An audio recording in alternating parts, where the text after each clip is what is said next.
الله جل جلاله فرمای وما كان الله ليظلمهم ولكن كانوا انفسهم يظلمون.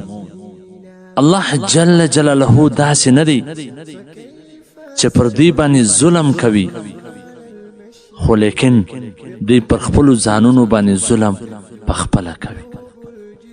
دا نن په دنیا کې موږ د کومو مشکلاتو د کومو عذابونو سره مخامخ یو، دا ټول زموږ اعمال دي.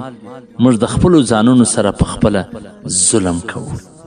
ابن ابي دنیا د حضرت عمار بن یاسر او د حضرت حذیفه رضی الله عنهما سره روایت را نقل کوي چې هغه دواړو وفرمایل سي نبی کریم صلی الله علیه وسلم وفرمایل قال رسول الله صلی الله علیه وسلم ان الله عز وجل اذا اراد بالعباد نقمة امات الاطفال واعقم ارحام النساء.